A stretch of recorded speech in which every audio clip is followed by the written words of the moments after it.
Yeah. So example. P equals 2,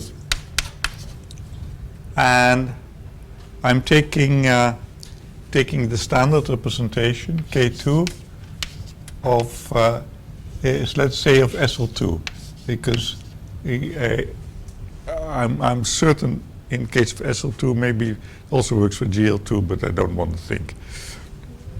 Right. So now what's K2 twisted once?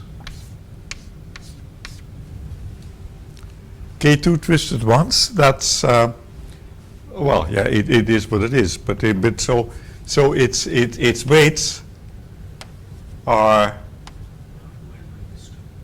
there's a weight in -2, and there's weight +2. But now this is sitting inside inside the inside number 2, and that's non-split. So you see that by twisting you get an extension which wasn't there before the twisting. And so twisting definitely does increase the size of the cohomology groups. But the Klein-Parsel-Scott result is that you never lose anything. And so but the Klein-Parsel-Scott result is also valid at H0 level. But at the H0 level, it's a little bit more boring. You don't lose anything, but you don't gain anything either. I'm confused because, okay, I'll say it's stupid. It has to be stupid. But so yeah, I consider two functors. One is you twist and take fixed points. Yes. And you just take fixed points. Yes. And then you just take the associated universal delta functors. Yeah. So the question. They should match, because at 0th level they should match. So, but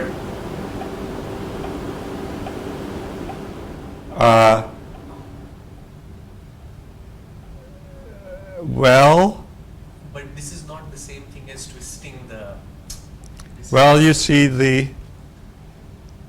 twisting functor is exact, but it does not send injectives to acyclic objects.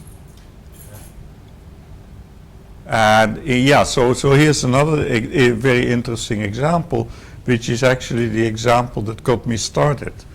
That if you have an algebraic group which is reductive, so say SL2 or something, and now you take the group, you take the coordinate ring and you twist it once. Now what's the cohomology of that?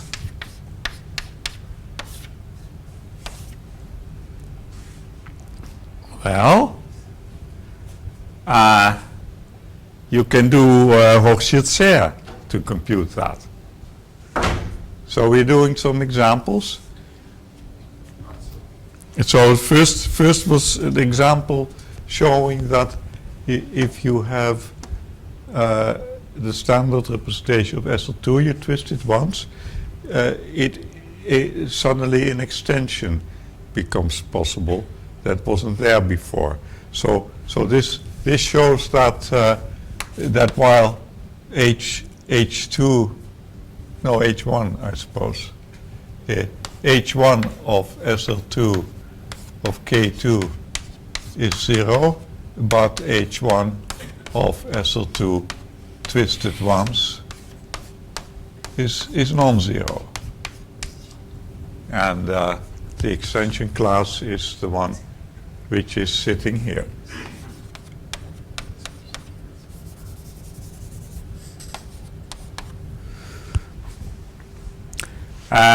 But so more generally, yeah. So this was a motivating example for me. If you take the coordinate ring, you twist it once, what do you get? Well, this is the abutment for a spectral sequence. The spectral sequence, which is like this.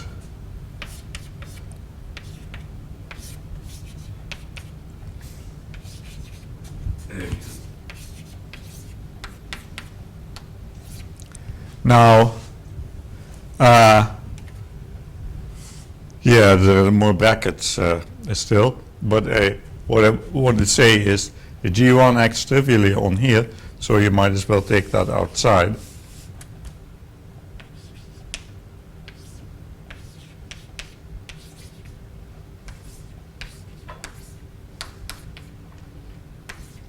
Now now this is an algebra on which G1 acts trivially, so that makes sense. It's a representation for G mod G1. This is also a representation for G mod G1, but if you now rewrite this as HIG, then it starts to look like G1K with a minus twist and the other one without a twist. Aha. Yeah, but this thing is injective. So there's no higher cohomology. So it's just H0. And so the upshot is that it's just, so the upshot is that this thing here is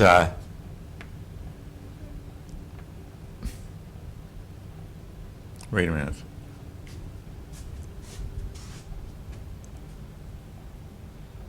Right, the upshot is that, now what's happening to me? Oh, yeah.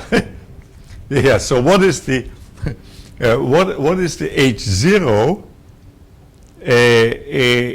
of something tensored with Kg?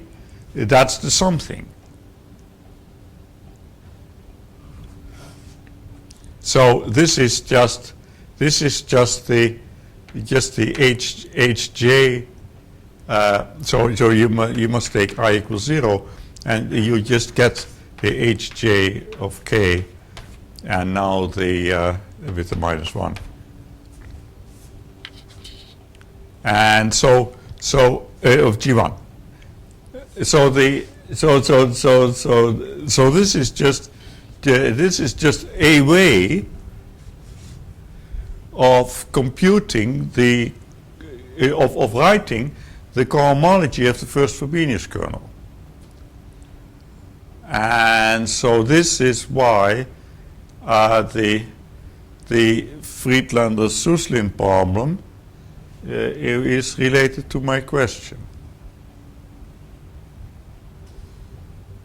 So that's an example. Okay, now, yeah. So what I would like to do now is redo the exercise on twisting formality, which is exercise 515 in the Nantes notes. Do it a little bit more slowly and also a little bit more correctly.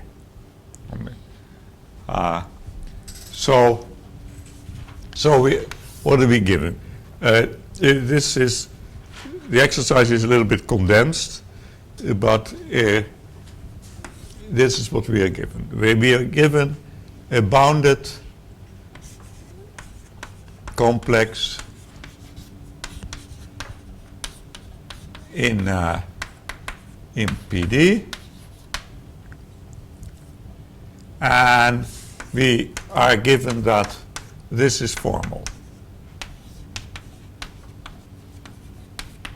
So the aim is show C dot itself is formal.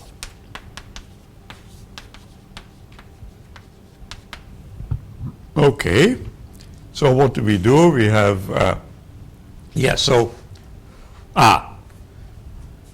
a bounded complex.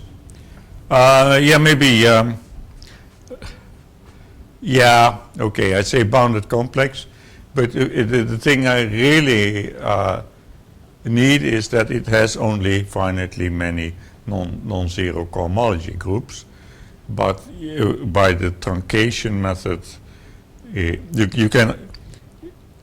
can always truncate away the tails where there's no cohomology by taking a subquotient. But okay, so let's do that more concretely here. For so say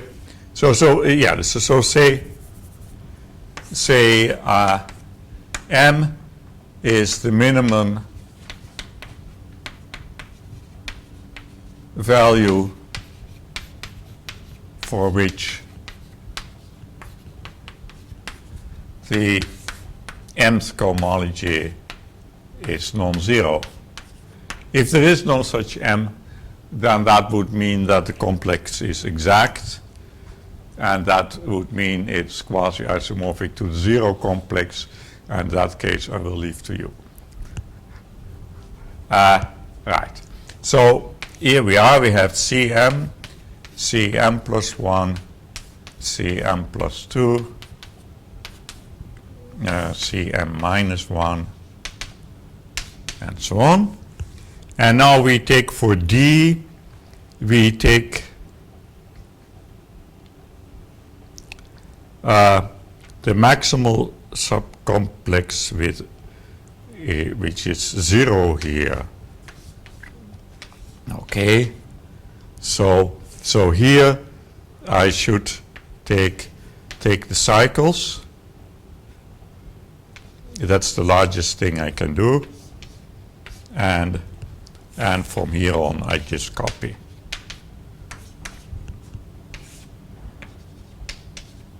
That's a subcomplex. And the claim is that subcomplex has the same cohomology as C at this place.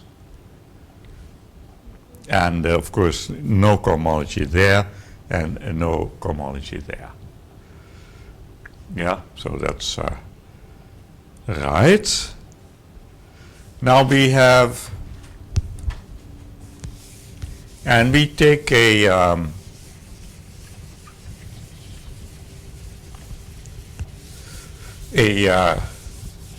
injective co-resolution J of D.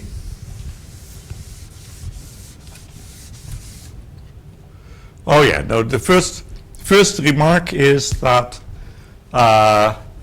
you have a quasi-isomorphism to HM from D.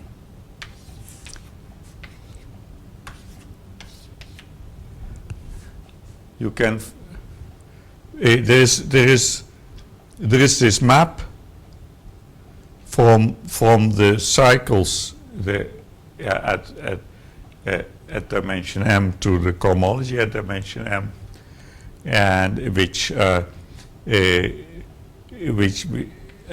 get a quasi-isomorphism to a complex that lives in only one place from D. So this was D. This was C.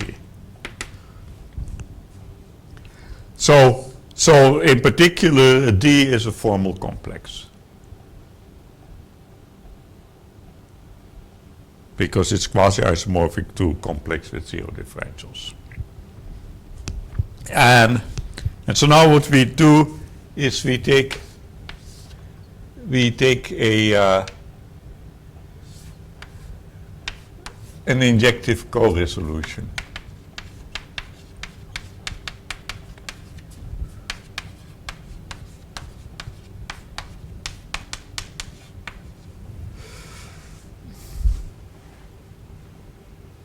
And now we say, well, we have the hyper-X spectral sequence for two pairs, namely the pair C dot D dot and the pair D dot D dot.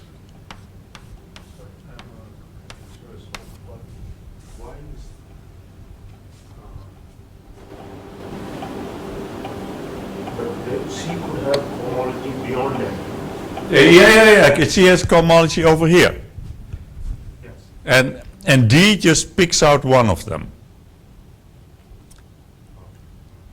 The whole point is that D concentrates on the weakest spot of C. it's in the belly, so well, whatever. So you have so the hyper-X spectral sequences. They are about, this one is about the total complex of Hom C lower dot J upper dot, and the other one is about the total complex of Hom and then D lower dot J upper dot.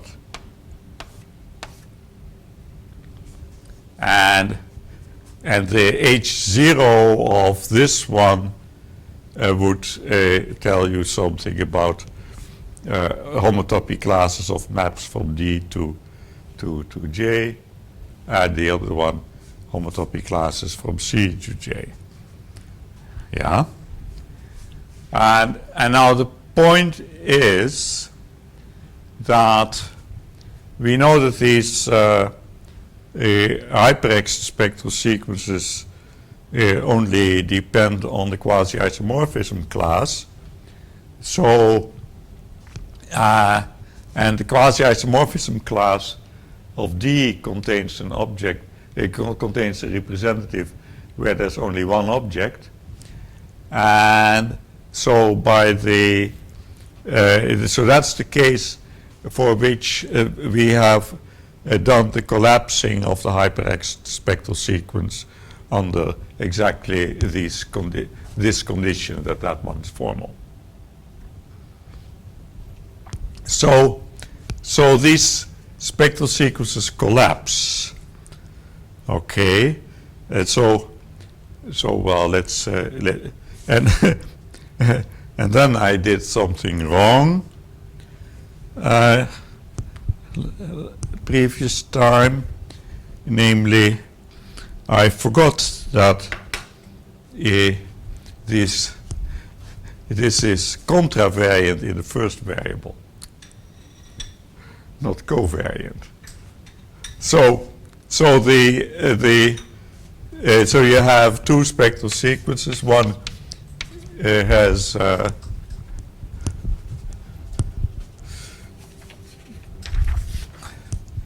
E2ij equals hi Hom PD hjc lower dot j upper dot, and then converging to something, and the other one is E2ij, same thing, but with C replaced with D in over here. Okay. And so now the point is that what I did wrong was that yeah, D maps to C, but that means you get the map that way.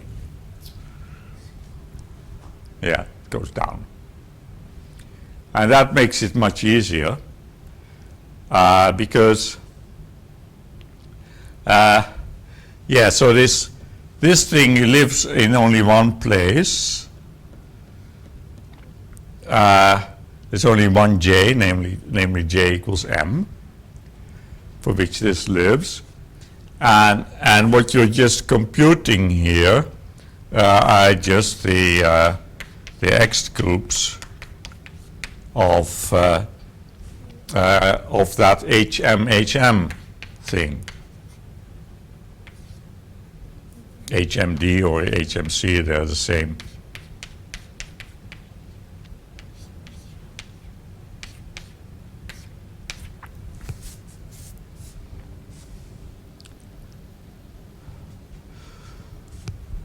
But in any case, so this has only one row.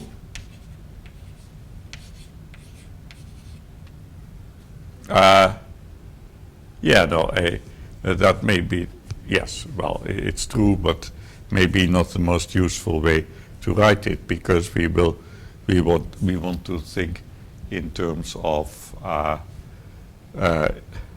yeah, let's, no, well, we'll rewrite it in a moment. So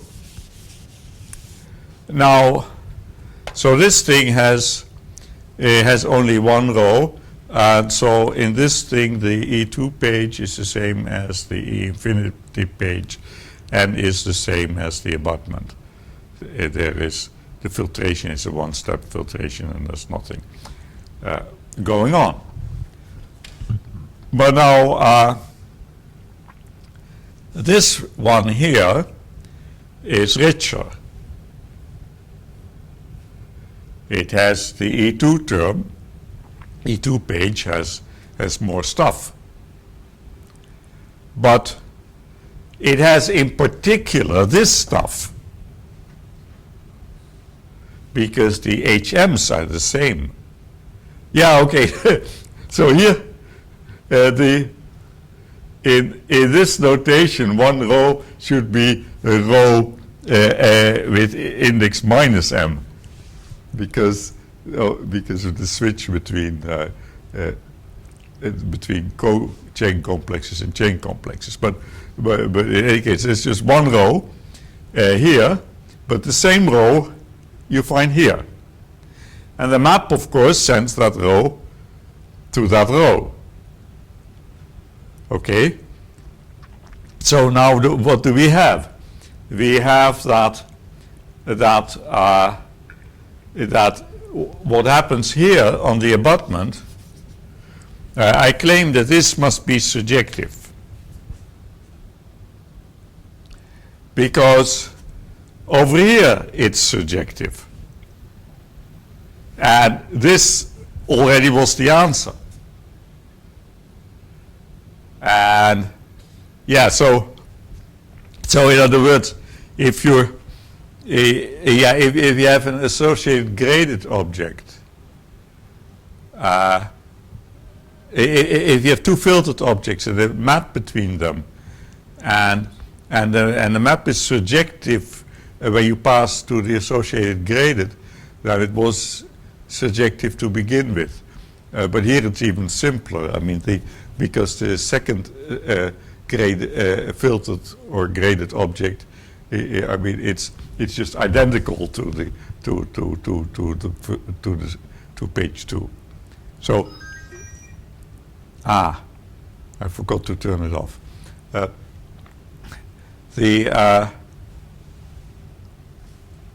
So this is surjective, but now in particular it's surjective on the H0 level. So what is it that's surjective? H0 dot hom C dot J dot to this is surjective. That's just one of the degrees in the abutment. And so what was that? This was the homotopy classes. Homotopy classes from C dot to now I put the dot up again.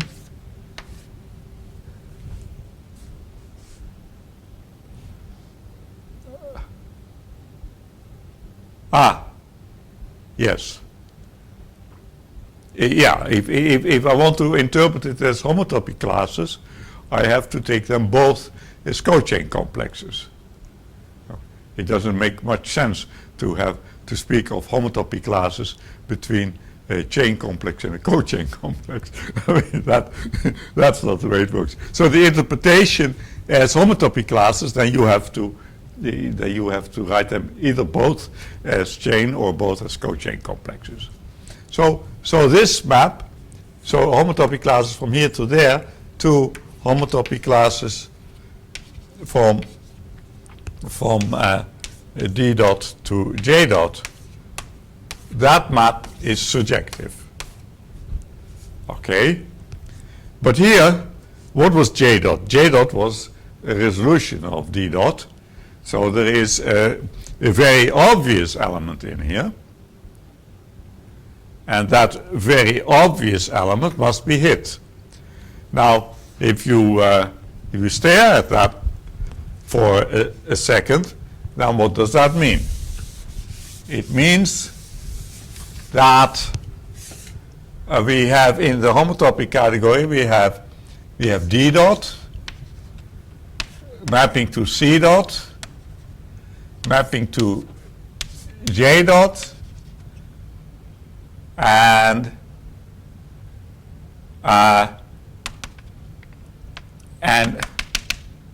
this element here is the element from C dot to J dot which hits. Yeah? So there must be a map like that. So that's what you get out of the spectral sequence argument. And now you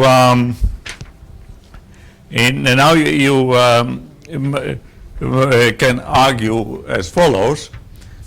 So this must mean that C dot mapping to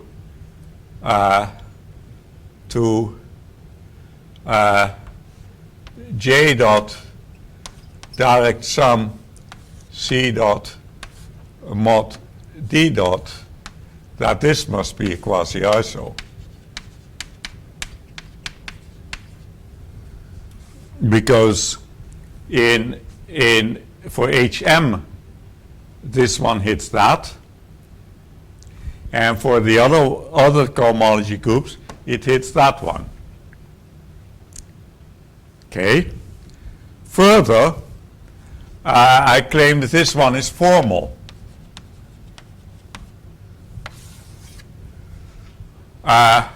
So the point is that if you have a formal complex and you truncate it a little, it's still formal, because the truncating a little is consistent with quasi-isomorphisms, and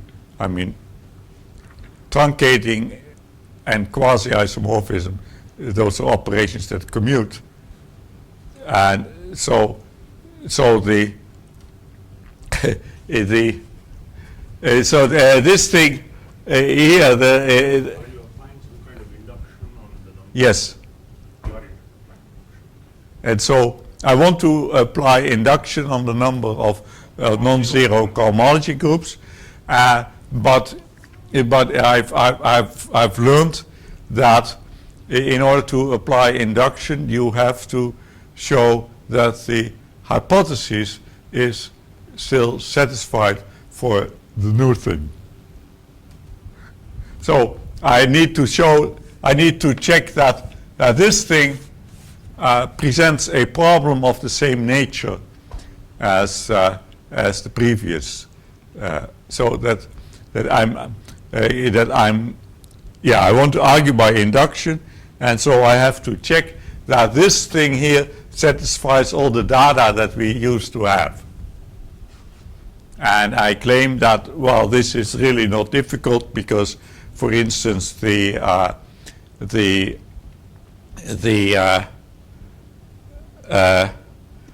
you twist it once, it's definitely formal because it's just a truncation of a formal thing, and so on. So I'm saying that the removing the bottom cohomology group is something that's sufficiently compatible with Frobenius twist and quasi-isomorphisms that this thing is the same kind of animal as the animal we started with, namely a bounded complex in PD with a Frobenius twist that's formal, and by induction I now know that this is formal, and so I have written the whole thing as a direct sum of easy things. And so that's the proof of formality. And this is exercise 5. So this is an exercise now in my Nantes notes. Of course, this was not in my lectures that I gave at Nantes, because at that time we didn't know this. The lectures at Nantes are before Touzé wrote his manuscript that's now appeared in transformation groups. So it's all getting a little bit mixed up in the proceedings of the Nantes conference, of the Nantes summer school. You will find arguments that were not known at all at the time of the... Okay. But one second, where did this use the blind partial Scott? That was to have the untwisting of the collapse of the spectral sequence. That was this strange lemma that if you have a spectral sequence where the E2 page sits inside the other one and the other one collapses, then the original one collapsed. And this is what because I have been using that this is a collapsing spectral sequence. Well, that of course So the fact that the bottom one collapses, that's where we use the... No, that cannot be. Wait a minute. What? You're telling me? Wait a minute.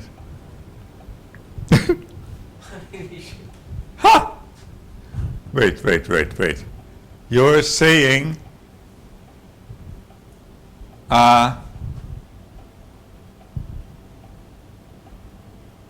wait.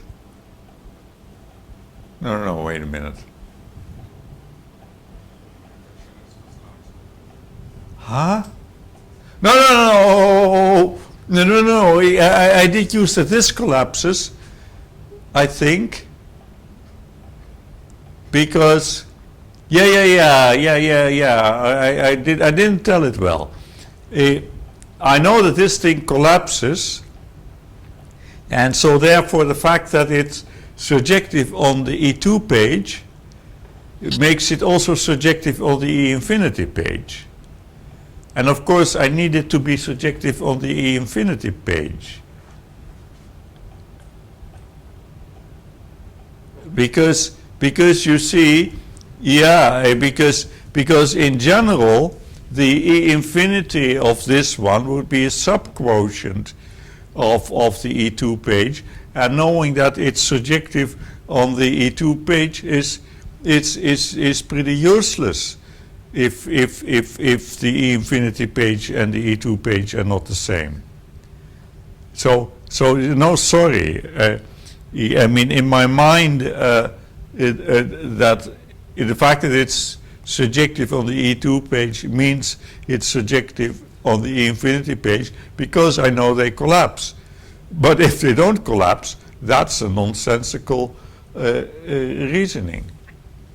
Because yeah, that's usually what happens. I mean, that if the spectral sequence does not collapse, the pages keep shrinking, and so then you lose the surjectivity. No, okay, so it was well hidden. Thank you for pointing out where it was really used. So it was really used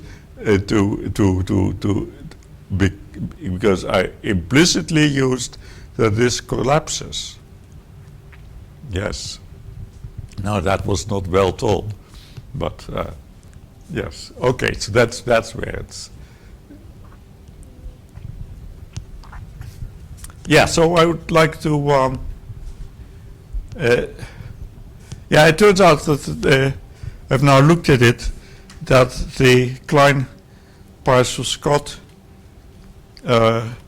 result is actually not so difficult, provided you believe some things about Steinberg modules,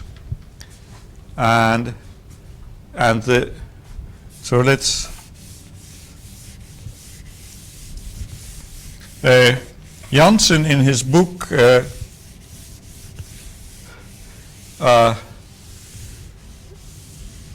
designed some general purpose theorem with many parameters in it, and if you substitute the right thing, you get the Klein-Parsons-Scott theorem. But so let me do the Klein-Parsons-Scott theorem only for finite dimensional modules. Janssen shows that you can do better than that. But so say M and N are finite dimensional.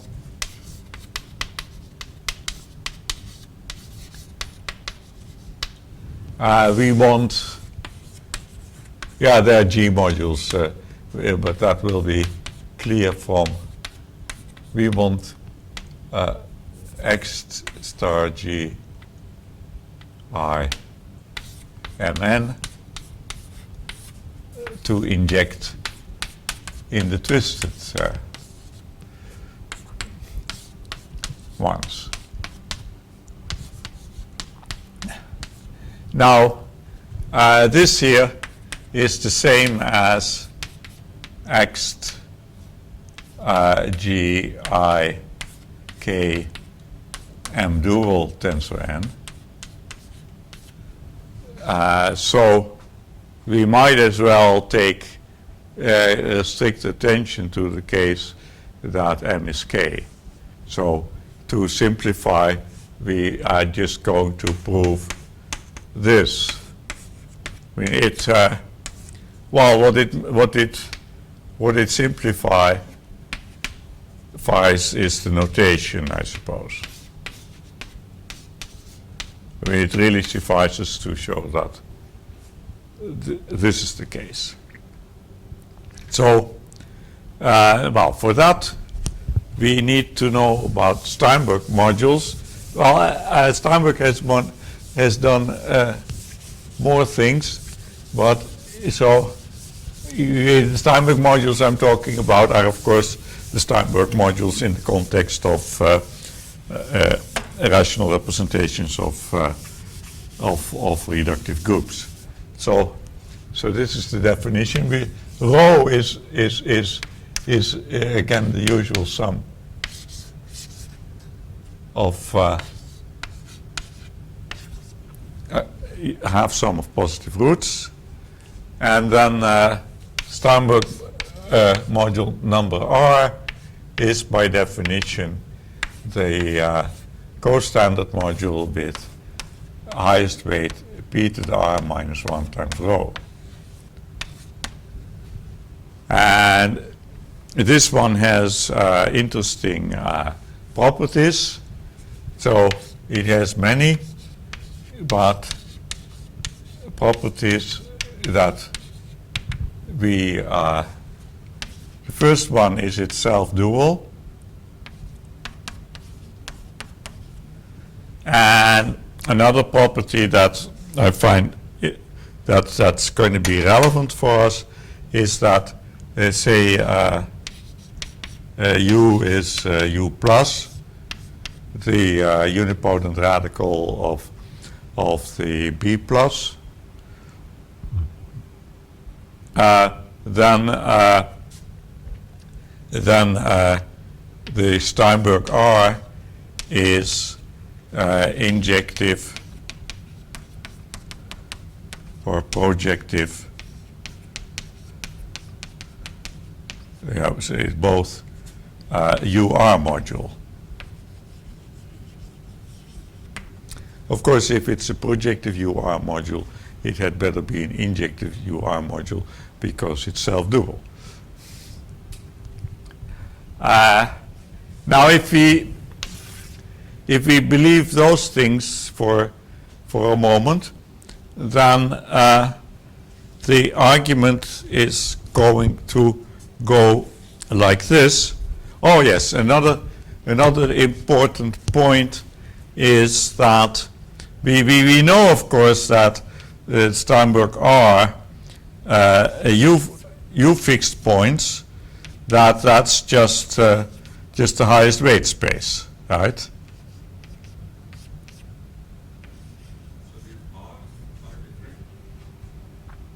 Is there a... The same R. Yeah, the same R. Steinberg number R is projective for Frobenius kernel number R. Same R. Absolutely same R. Yeah, well, you see, it's... Okay, so the UR, that's a finite group scheme, and so KUR, that's a Hopf algebra, but it's dual. We call the hyperalgebra, and so that's an associative ring, and representations for UR are the same as modules for hyper UR. And now I can explain a little bit better in what way it's projective. Namely, Steinberg R is a rank 1 free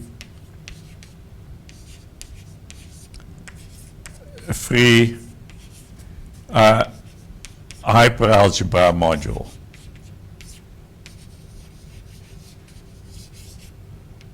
And for that statement, you definitely need the R's to match. Yeah. Okay, but so now how would you use this? Well, the idea is you have two. You have. Yeah. Oh no! I didn't finish the statement. So we know that the fixed points on the U's of Steinberg R, that's the highest weight space. That's always so for NAMBLA modules. But here it's better. It's also the only fixed point under the infinitesimal subgroup, and that's. So those are things you use, and then the argument goes like this: you have two spectral sequences, two Hochschild-Serre spectral sequences. I'm not quite sure why Janssen writes N and then M, but let's not worry about.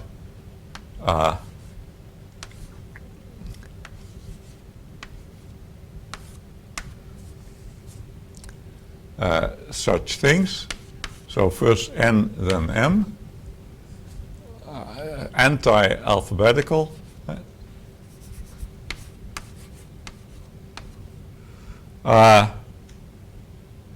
Now here we have an arbitrary module M for,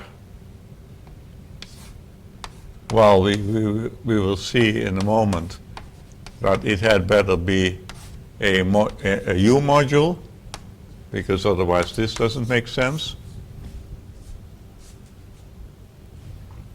You have that spectral sequence, and now the idea is you do it once more, but now you do it with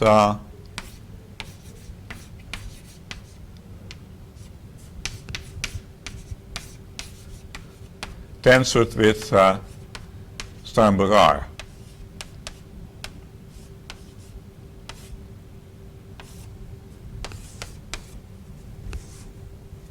Okay, and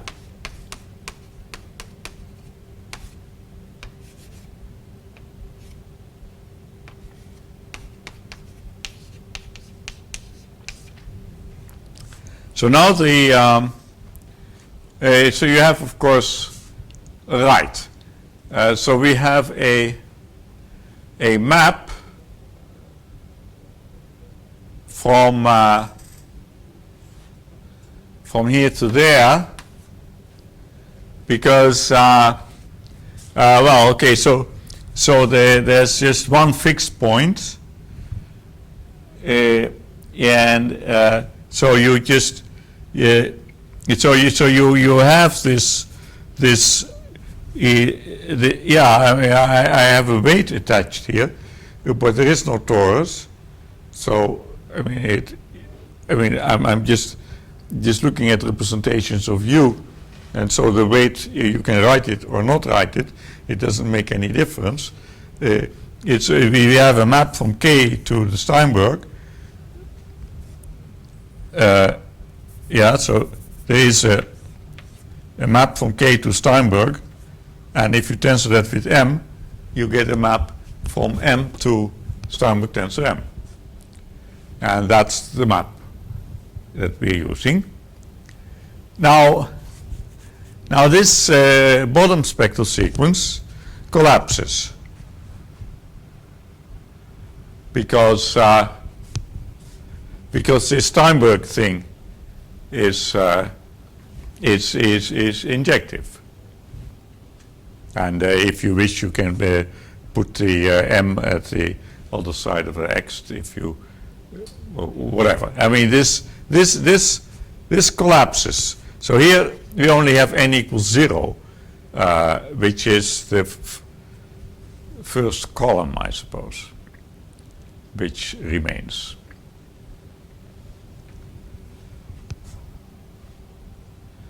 And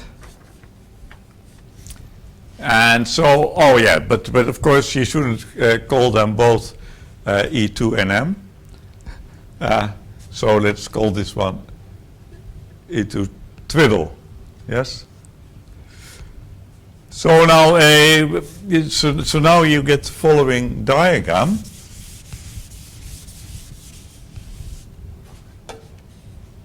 We have E2 and 0 mapping to E2 twiddle and 0.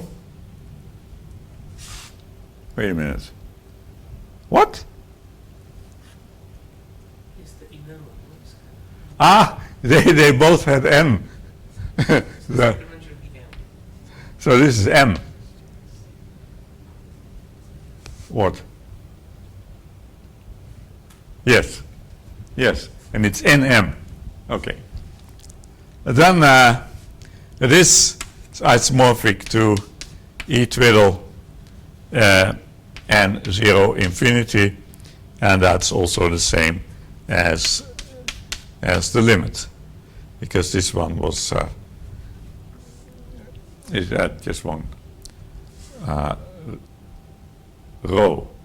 Yeah, It is one row, not one column. Now what can we say about this one here? Yeah, so the so we have to take m equals 0.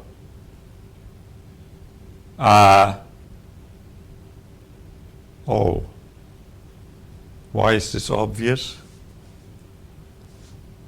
Oh, yes. Okay, so the claim is that this is injective.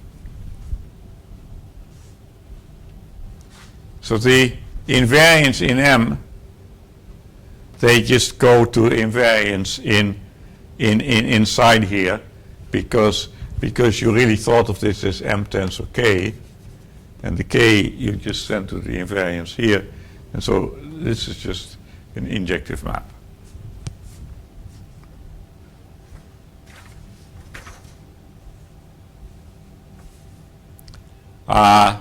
No, but we want more.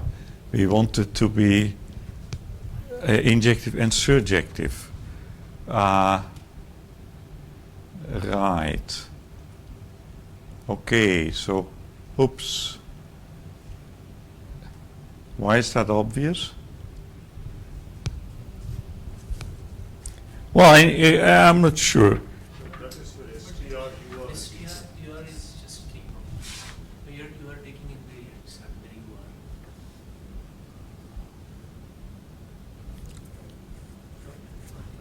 are. Well, let's see. Let's see for a moment what we really need. So then, from here, you go to E infinity and 0, which sits inside En, it says here.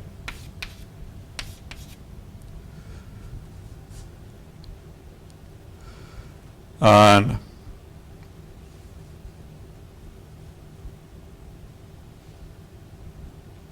yeah, what is it we want?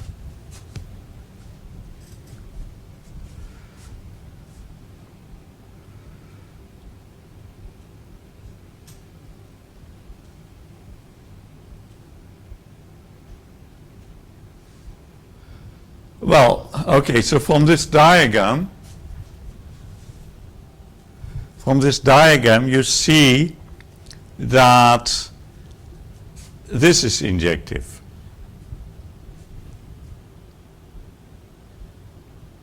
But that's just an apartment. I mean, it's. Huh? I mean, there is no. Why is there a map from E2 to E infinity? It's only some portion, right?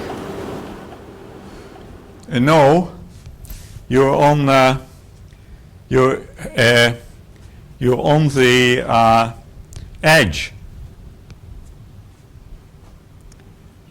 on the edge. There's. Wait, what am I doing?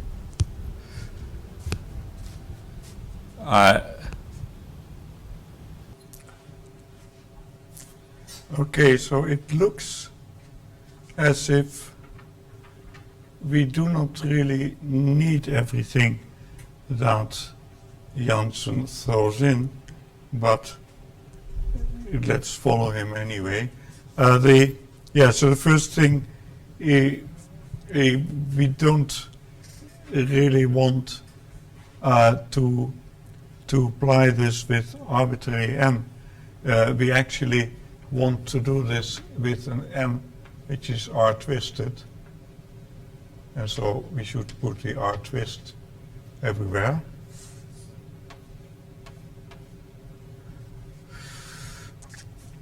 And now then, it's actually clear that the map, that this map here is an isomorphism. Because what's this one? That's E2N0. That's the Hn of, so Hn of, and now fixed points in K tensor MR but that's the whole thing.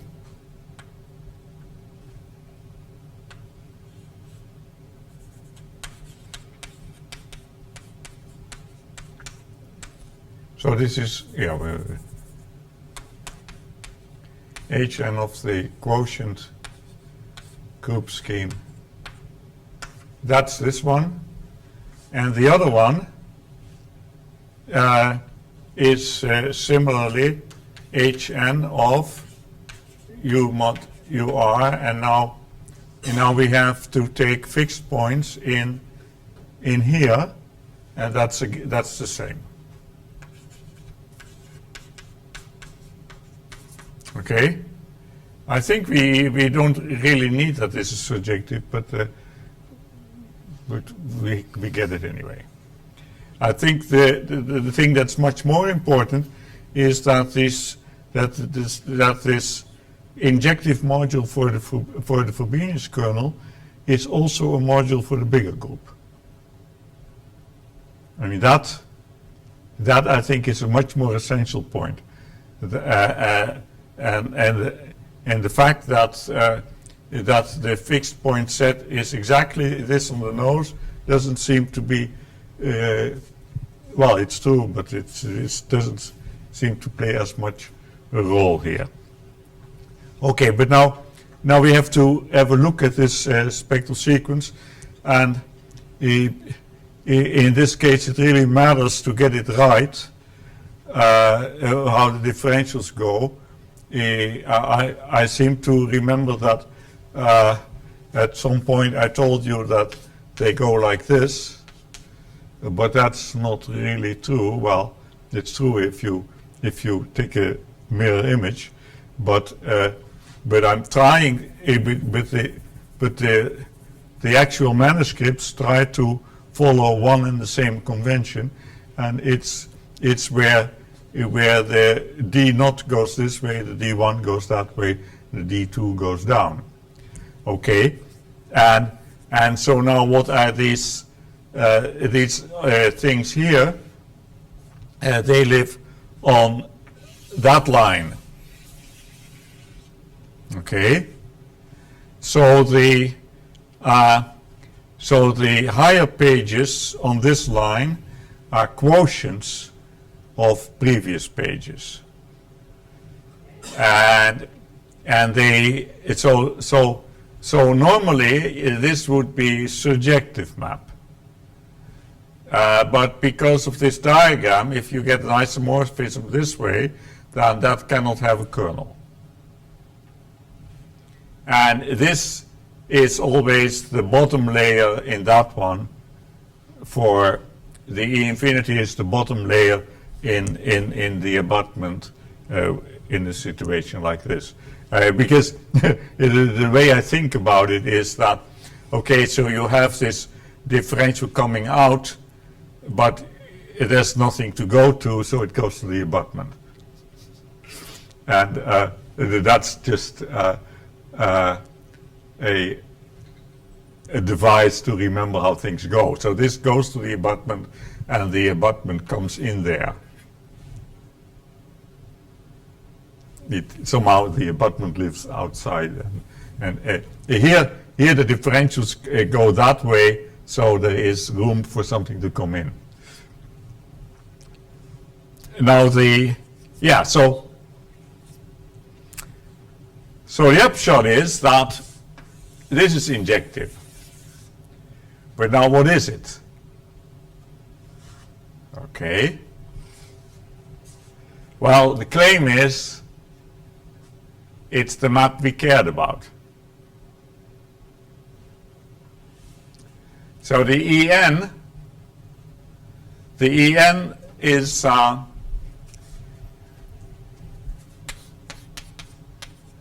that was about cohomology of that's HN. No, EN? Yeah. Okay, this is confusing, yes. The abutment, the degree n part of the abutment is Hn of U with values in MR, right? So that's where you're going. And where are you coming from? You're coming from E to N0. So what's that one? That's the HN U mod UR, and then here M twisted R times. But then taking UR fixed points. Yeah, so this is M twisted R times and taking UR fixed points. But UR fixed point, that doesn't do anything. So this is the map we wanted to study. And it's injective. So that's how the argument goes. Oops. That wasn't what I told you that the Klein-Paisel-Scott theorem was. So I seem to have proved a different theorem. I've proved twist injectivity for U. Okay? So that's what we get now. We have twist injectivity for U. So what this shows is that if M is a finite dimensional U module, but finite dimensional doesn't really matter because the statement commutes with direct limits, but let's not. So I won't write finite dimensional, but if you wish, you can keep it. I don't care. Then this map is injective.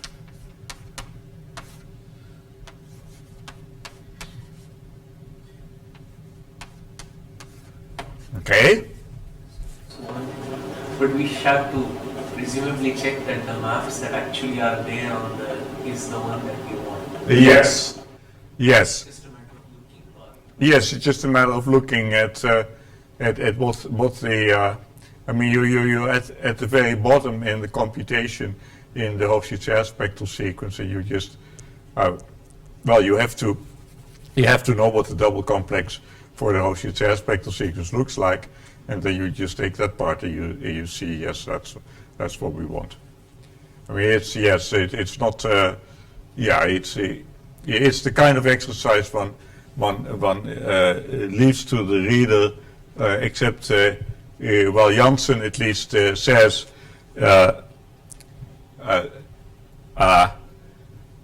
what you should inspect.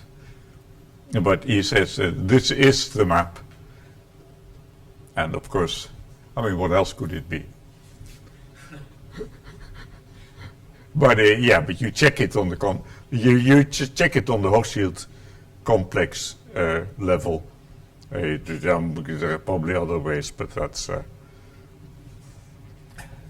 so. And also, just this on the left is what you mentioned. No? It's the same as untwisting. It's the cohomology of U, and then put that twist on the. Yeah, this of course is what we've also been writing that way. And so this is the way it was formulated. This is the way you get it. Now, if M is actually is a B module, then I claim that you get the same for B. Why is that?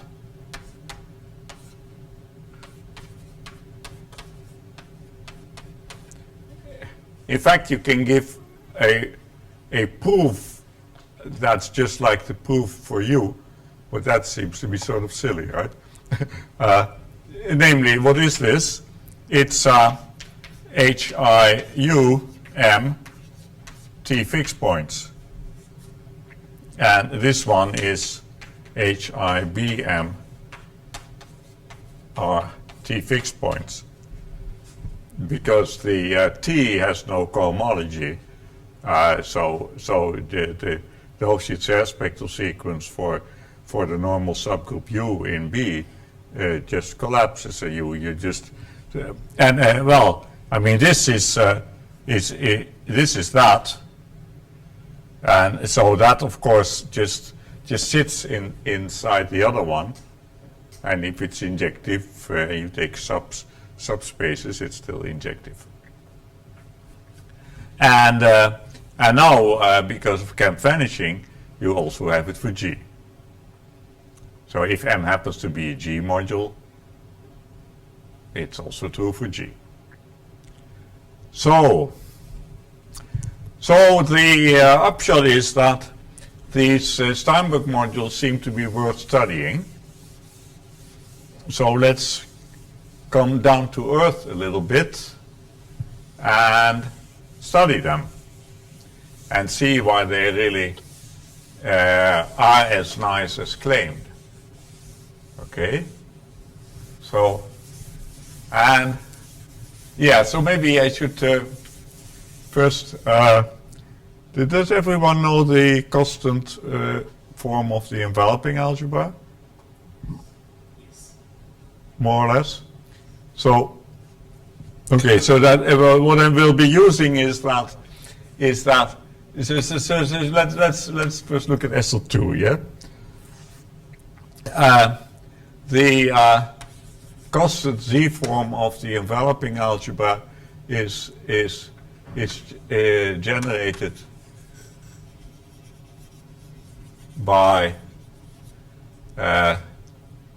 well, so say alpha is the positive root and beta is minus alpha, and then we have H alpha, which is the commutator of X alpha and X beta.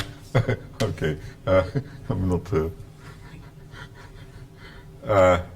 Yeah, so it's generated by the divided powers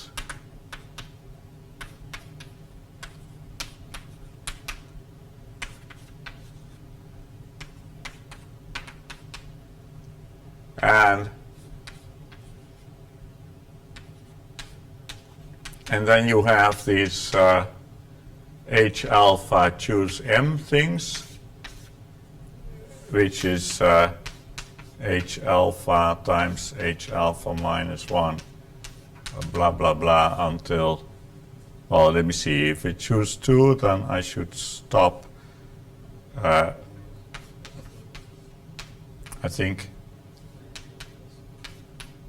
well, there should be M factors here. Let me see if this works for M equals 2. M equals 2, then you stop there, that looks okay.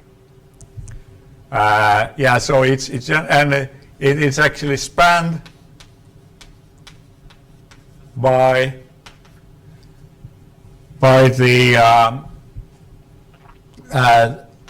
the things of the form X beta M H alpha N. What's the letter after N? R.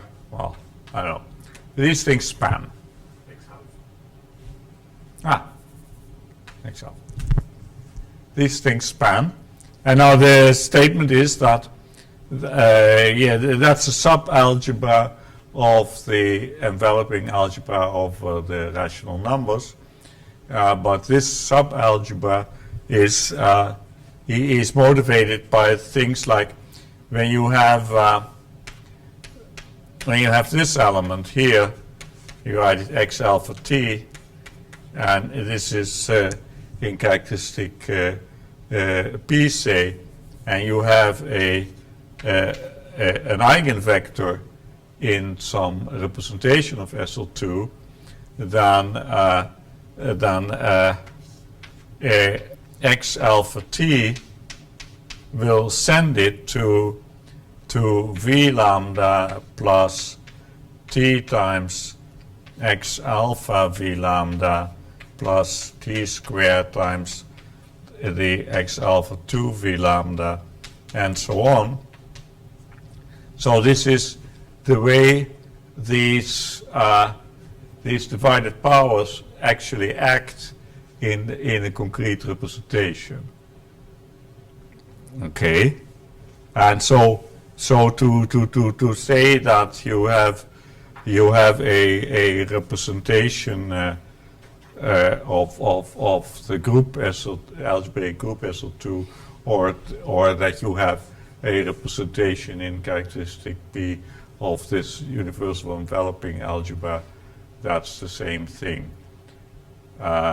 Especially if you first say, it's especially clear if you first let the torus act, first define a representation of the torus, and then extend it to the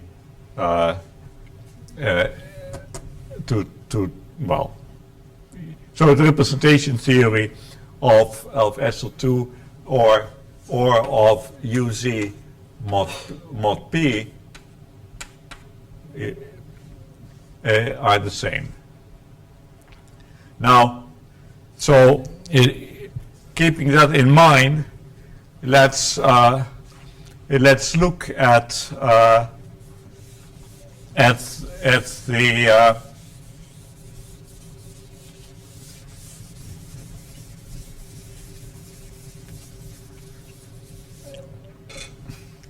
at these representations for SL2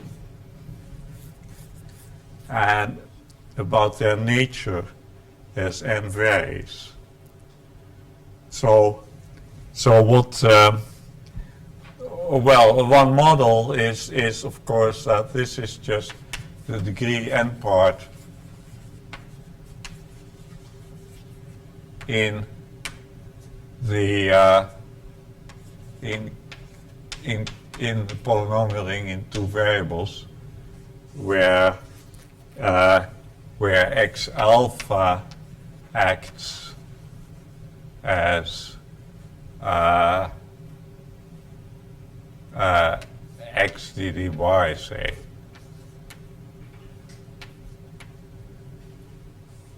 It's and so what you have is you have these. Let's say you have x3, then x squared y, x y squared y cubed. And this is a typical basis of such a thing, and so here we have x alpha. Here we have the second divided power and the third one, and the first remark that I want to make is that this one is always non-zero. The one that jumps from one end to the other. That one had better be non-zero. Why is that? Well, because this thing here, if this one is V, then this one is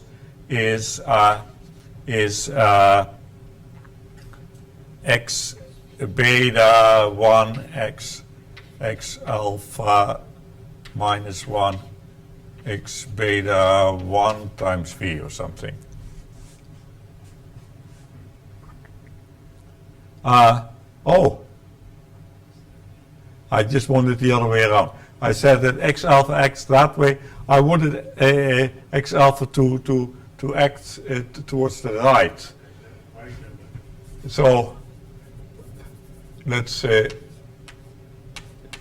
change that. That's still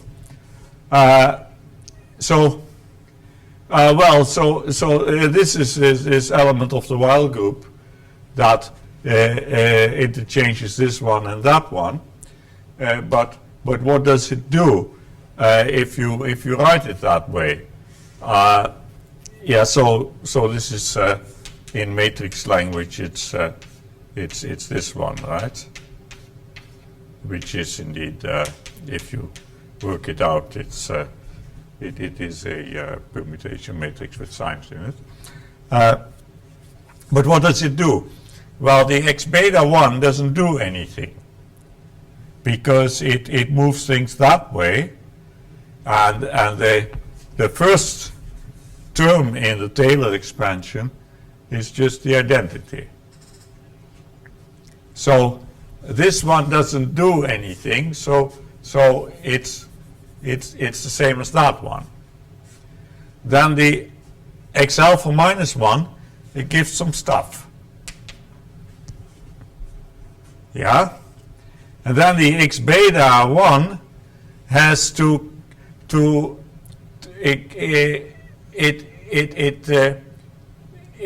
only way to get a contribution over here is what was already there, because the x beta 1 moves that way.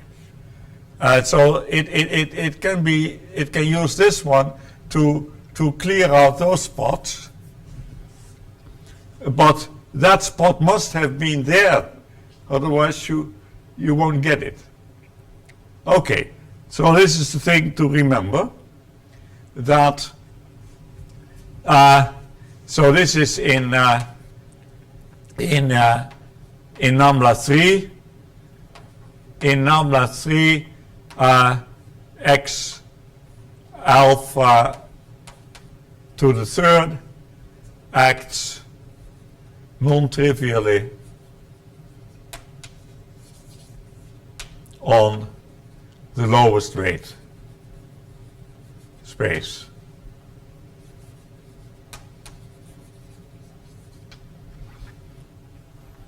Okay, now we, if you look at this, then you see that that if you have x alpha I, x alpha j, this is has something to do with x alpha I plus j, but what? There is a m plus n choose, no, an I plus j choose I. On which side is it?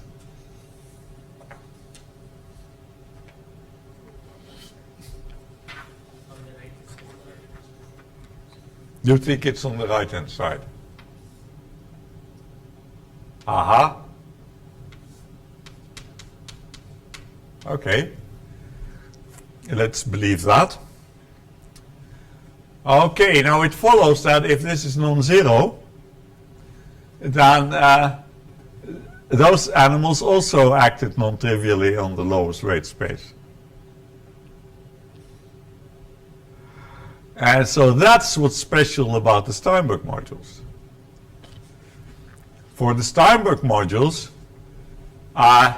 so if you have p to the r minus 1 over something where I is between p to the r minus 1 and 0, then this is non-zero in Fp.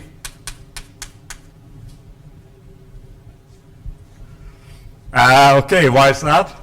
Well, there's a cute little rule. It's known as the binomial of Newton, I think, which makes a connection between binomial coefficients, and but now you look at say you have something of the form A times P plus B, where B is between P minus 1 and 0, and you have something of the form C P plus D, where D is between P minus 1 and 0. In other words, I'm writing the last digit in the p-adic expansion of a number separately, and then the claim is that if this makes sense, then it's that. in FP.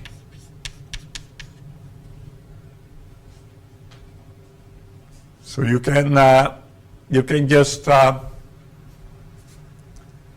so you can compute a something to something modulo p by just looking at the digits, placing the corresponding digits over each other. Now, why is that? Well, this one we know where you find it. You find it as a coefficient in that one. But we are in characteristic P, so this is x plus y to the a to the p.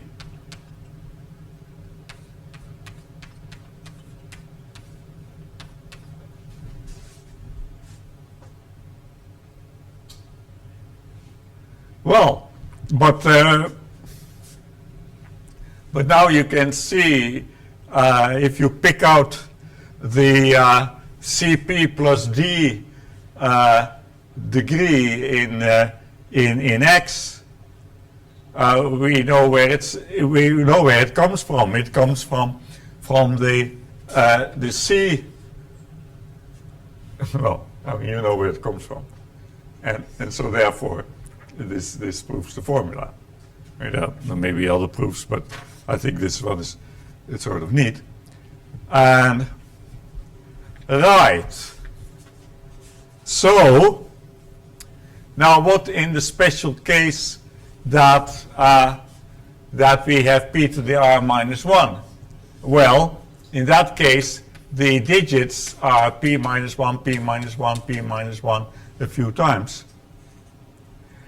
And you have it over something but this is always non-zero.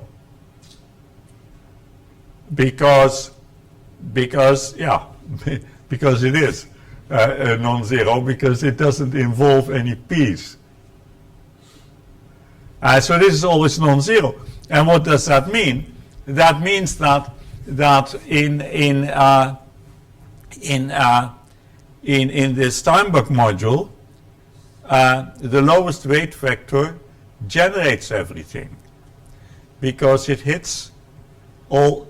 If you wonder, well, this is a Steinberg module for p equals 2, right? Yeah, I think that's correct. So we know by this reasoning that this is non-zero. Of course, you can just compute. You see, indeed, it's we have to do d dx. That's 3. It gives a 3. That's non-zero. But this is non-zero simply because this composed with that was non-zero. And so similarly, this is non-zero. So what you find is that in the Steinberg module, the map from I won't write the row now, because the row has been called 1 already in the notation, right? I mean, when I write this as number 3, then that's really 3 times rho.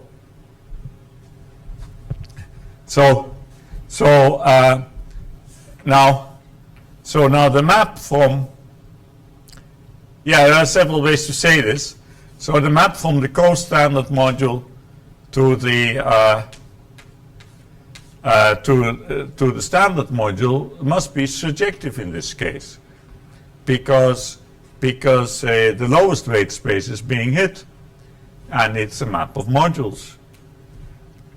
So but if this this is well known to be equivalent to saying that this is irreducible.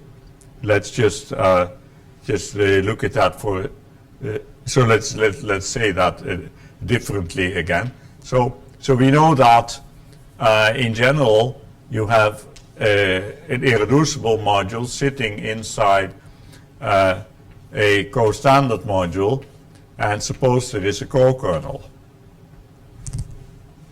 Yeah. Then, of course, the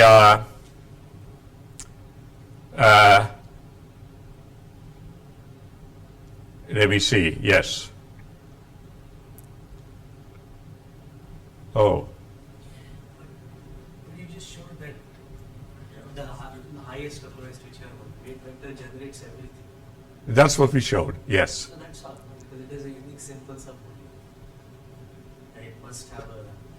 Oh, the simple submodule is everything. Is there- Yes. Right. Right. Yes. Yeah. Okay. Yeah. But I tried to argue in a way which doesn't just work for SL2, but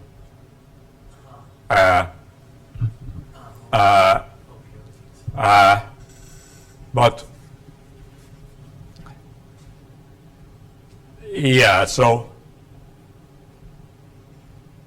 let me see.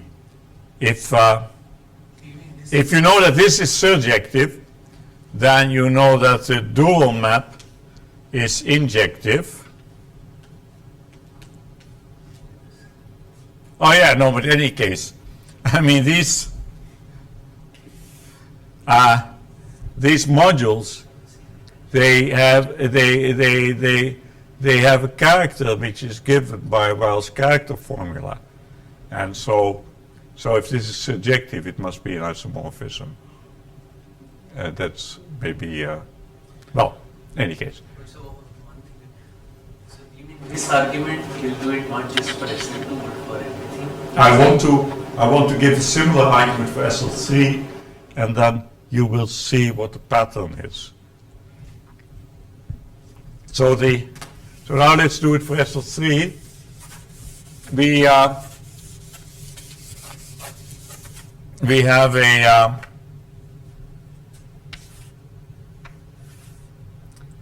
the root system, and say these roots are the positive ones, and I have this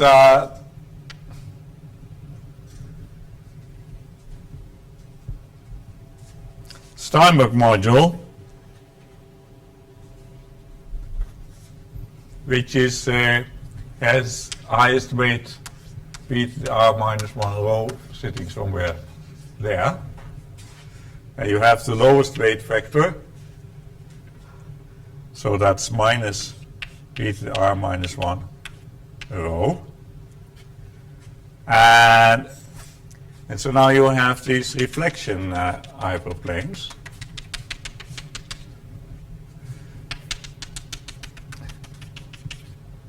And general theory says that to get from here to there, you have to cross as many hyperplanes as there are positive simple roots. And so let's take this path to illustrate the idea. And so first you walk in beta direction, then you walk in alpha plus beta direction, and then you walk in alpha direction. And so what you see is that here you are in SL2 situations with an SL2 type Steinberg module. And so here you know that everything works like before. And so now what we want to show is that if you take the hyperalgebra of the Arth Frobenius kernel, and you have here the lowest weight factor, V low, that this is everything,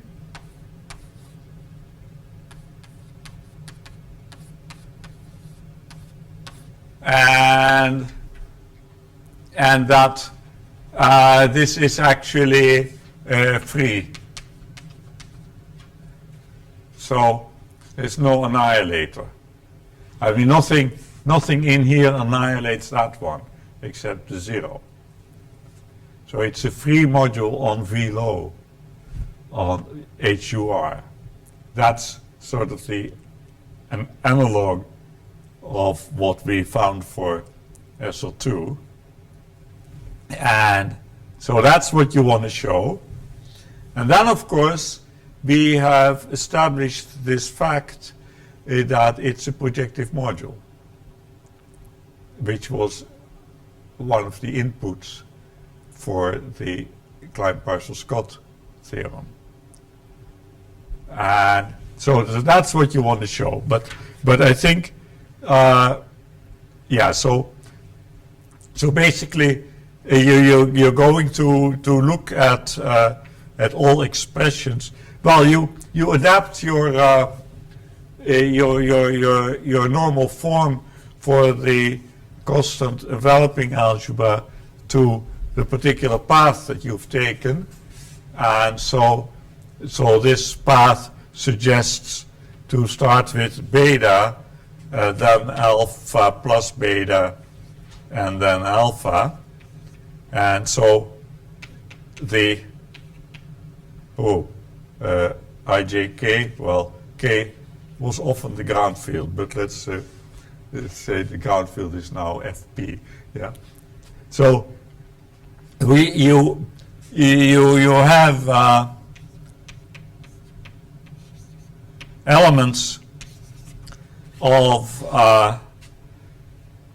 this thing, elements of this form.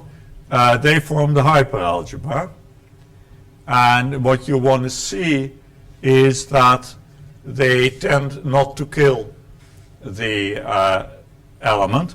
But what do you know? Well, you know that a very particular one, namely x alpha p to the r minus 1, x alpha plus beta p to the r minus 1, x beta p to the r minus 1 times v low, that one's non-zero. Because that's the one which the while group, that's the one that brings V low in a while group manner to V high. And we've seen in SL2 that's a non-zero map, that's a non-zero map, that's a non-zero map. So it's a composite of three non-zero maps on one-dimensional spaces. So that one is not zero.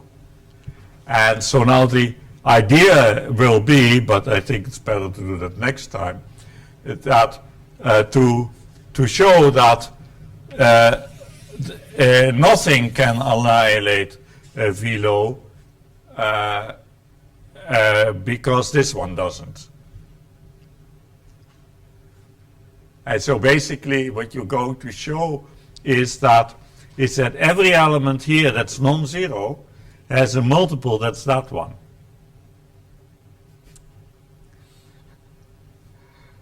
And this, of course, yeah, I don't think I should rush that. Something I didn't follow. In the SL2 case, we argued that was non-zero because of the while loops. Yes, but now, but here going from here to there with this element is just an SL2 computation. So that's non-zero. I mean, so this one is non-zero because that's an SO2 situation.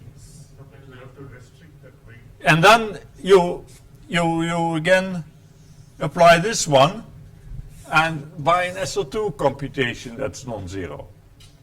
And it's the same SO2 computation all the time, because the special nature of rho, this distance is p r minus 1 over 2 steps or something. No, what is it? No, it's p r minus 1 steps. Which one is it? It's 3 steps. Okay, it's that many steps. This is that many steps. So it is the representation that you know and love as a Steinberg module of the corresponding SO2. And so therefore this you understand perfectly, that you understand perfectly, that you understand perfectly, therefore you understand the composite. And the composite, that's just this. And so it is essential that you write them in this order in order to do that argument. Although, of course, in hindsight, you know that the order doesn't matter because there's only one element in the hyperalgebra of that Grosslandsheight. Or no, of that degree. I mean, let's say no, okay, no, that's not true. Sorry. No, but this is in UR, no? So it is finite dimensional. For U, that will not be true. But for UR, what you said will be true. It's a finite dimensional. Yeah, but I'm not sure. Is it the only? I think if you rearrange this, you get something different, but the difference is in lower order. You see the enveloping algebra. It has it has a well-defined notion of the top degree of an expression. But it doesn't have a well-defined notion of being homogeneous. I mean, every application will give you the top term, but it will smear down. Yeah, it will smear down. It will smear down. It will always smear down. But I think this discussion can be continued the end of the week. And I thought this is just a little bit more concrete than some of the stuff I've been trying to push down your throat.